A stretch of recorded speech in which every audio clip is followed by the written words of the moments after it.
Assalamu alaikum, I'm Aisha and you're watching Samaa News. Here are today's headlines.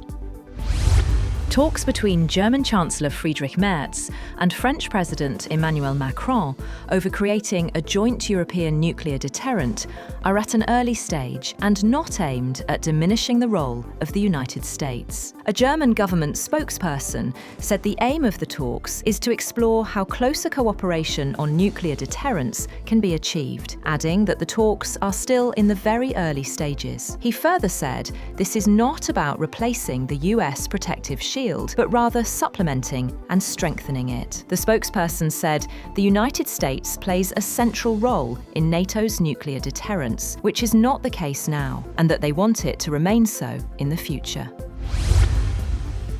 Israeli Prime Minister Benjamin Netanyahu has said that he told US President Donald Trump last week that any US deal with Iran must include the dismantling of Iran's nuclear infrastructure, not just stopping the enrichment process. Speaking at the annual conference of presidents of major American Jewish organizations, Netanyahu also said Israel still needs to complete the job of destroying all tunnels in Gaza. He said Israel has already dismantled 150 kilometers of an estimated 500 kilometers. Netanyahu said he is skeptical of a deal, but it must include enriched material leaving Iran.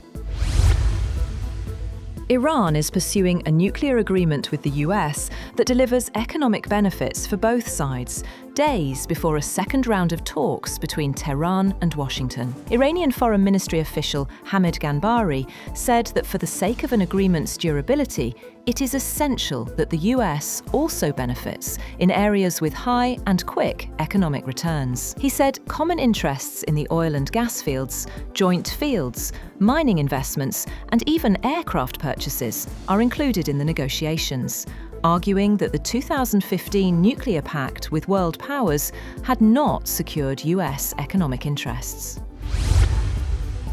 Israel's cabinet has approved further measures to tighten Israel's control over the occupied West Bank and make it easier for settlers to buy land, a move Palestinians called a de facto annexation. Ministers voted in favour of beginning a process of land registration for the first time since 1967, a week after approving another series of measures in the West Bank that drew international condemnation. Far-right Finance Minister Bezalel Smotrich said they are continuing the revolution of settlement and strengthening their hold across all parts of their land.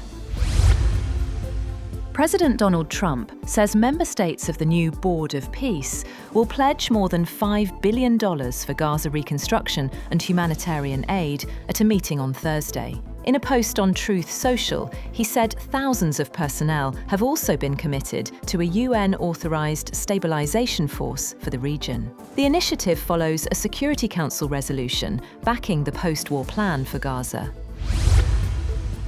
The British government is considering bringing forward the target date for spending 3% of economic output on defence, a year after it last increased its planned budget for the military. The BBC said Prime Minister Keir Starmer's aides were now looking at proposals to meet the 3% ambition by 2029. It said no decision had been taken, but the government recognised current plans would not cover rising defence costs. Britain, which has warned of the risks posed by Russia, said in February 2025 that it would increase annual defence spending to 2.5% of GDP by 2027 and target 3% in the next Parliament.